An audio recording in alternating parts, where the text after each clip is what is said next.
किसान भाइयों, हम अपने कार्यक्रम के माध्यम से आए दिन देश और प्रदेश के प्रगतिशील किसानों के सफलतम कहानियों और उनके अनुभवों को आप तक पहुंचाते हैं, ताकि आप इनके अनुभवों को देखकर आगे बढ़ें।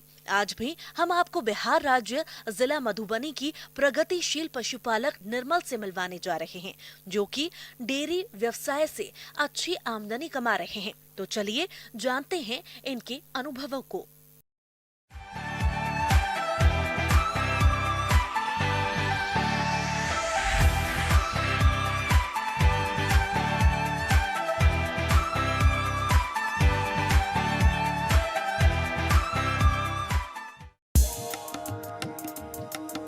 आज युवा अच्छी नौकरी को छोड़कर स्वयं का व्यवसाय कर सफल हो रहे हैं।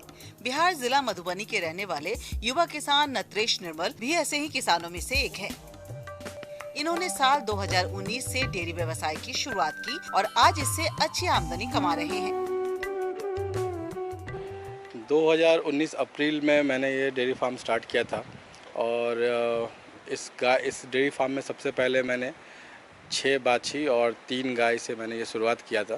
तो मेरे पास 12 गाय हैं और इसमें से 7 जो हैं अभी दुधारू हैं और 5 जो हैं अभी वो 3 प्रेग्नेंट हैं, जो कि नेक्स्ट 1-2 मंथ के अंदर जो डिलीवरी उनका होने वाला है, और 2 अभी बाछी हैं, मतलब अभी वो भी अभी गाय बनने वाली हैं। कुल मिला के मेरे पास 12 जर्सी नस्ल की गाय हैं। कुछ मेरे पास अपने यहाँ की जो स्थानीय बचौर नस्ल की गाय वो भी हैं, मैंने उन्हें भी प्रयोग के तौर पे रखा हुआ है।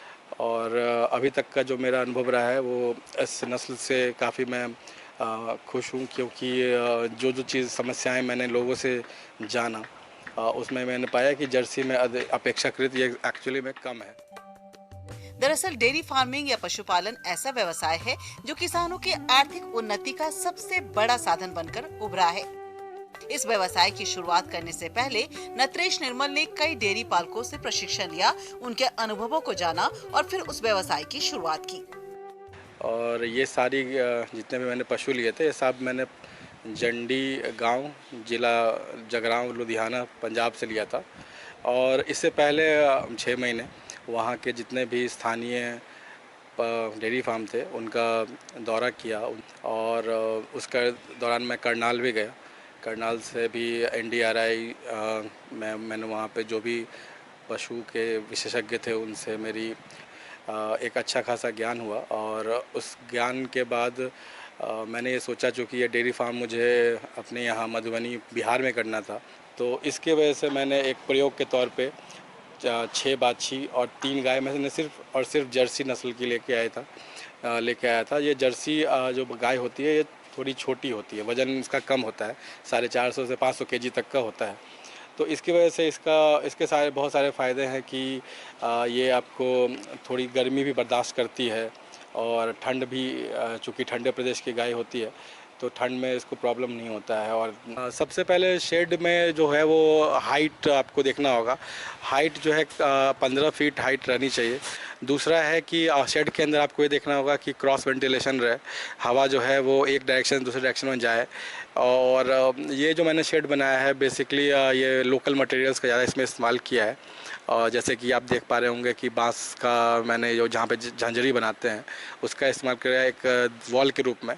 तो ये जो है आपको गर्मी में और बरसात में इससे पशु जो है हवा का क्रॉस वेंटिलेशन होने की वजह से काफ़ी उनको आराम होता है। दूसरा कि फ़र्श जो है शेड के अंदर ज़रूर बनाएं, क्योंकि जो जानवर मतलब पशु होते हैं उनको बहुत सारी रोग हो सकती है अगर वो गंदे जगह पर बैठते हैं। तो जो भी उनका थनैला है या आपको FMD, मुँह पका, खुरपका ये रोग है, तो ये सब बेसिकली कीटाणु जनित रोग हैं। तो इनका रोकथाम के लिए सबसे ज़रूरी है कि आप रख रखाव कैसा करते हैं। उसके अलावा शेड की साफ़ सफाई बहुत ज़रूरी है। नियमित रूप से आप इसमें फिनाइल से साफ़ करें, चूना का इस्तेमाल करें, जो कि मैं रेगुलर करता हूँ। इन्होंने बताया कि पशु आवास की नियमित साफ सफाई करनी पड़ती है और आवास के फर्श और दीवारों पर सप्ताह में एक बार कीटनाशक दवाओं का छिड़काव करना पड़ता है, ताकि पशुओं को बाहरी परजीवी कीटों से बचाया जा सके। साथ ही समय समय पर आयु के हिसाब से पशुओं को आंतरिक परजीवियों से बचाने की दवा दी जाती है और संक्रामक रोगों से बचाव के लिए समय समय पर इनका टीकाकरण कराया जाता है। जो भी पशु जो डेयरी पशु होते हैं मुख्यतः उनको उनके खान पान के 3 मेन आपको कह सकते हैं इंग्रेडिएंट हैं। सबसे पहले तो सूखा चारा होता है, फिर हरा चारा होता है और तीसरा आपको कॉन्सेंट्रेटेड फीड जिसको दाना जो आप अनाज देते हैं, उसके अलावा आप मिनरल मिक्सचर देते हैं और उससे क्या होता है कि पशु जो है आपका स्वस्थ रहता है और उसमें दूध उत्पादन की क्षमता भी बढ़ती है। सबसे मुख्य चीज़ है कि आप हरा चारा जो है वो पशु का मुख्य भोजन है, आहार है।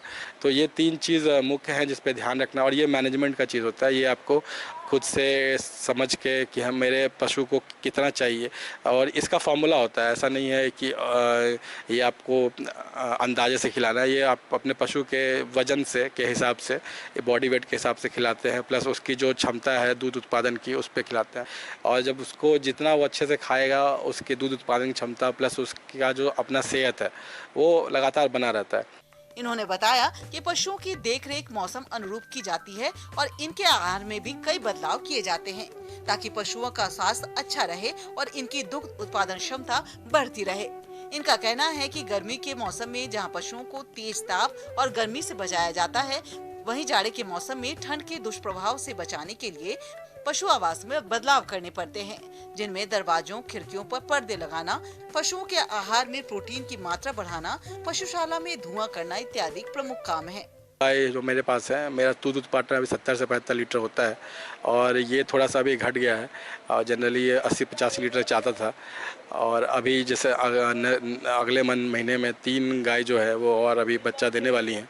तो मेरा उम्मीद है कि हम 100 लीटर तक चले जाएंगे 10 गाय में आराम से और ये सब जो दूध है वो सब मैं रिटेल में ही अपने कस्टमर्स जो क्योंकि हमारा जो क्षेत्र है वो स्थानीय मार्केट से काफ़ी नज़दीक है और ये मैं सब होम डिलीवरी कराता हूँ और इससे क्या होता है कि दूध का एक अच्छा रेट मिल जाता है।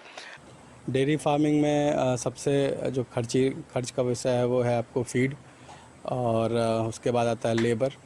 तो करीब अभी जैसे मैंने बताया कि 70-75 लीटर दूध का मेरा इनकम होता है, तो वो करीब 3500 से 4000 के बीच में फ्लक्चुएट करता है।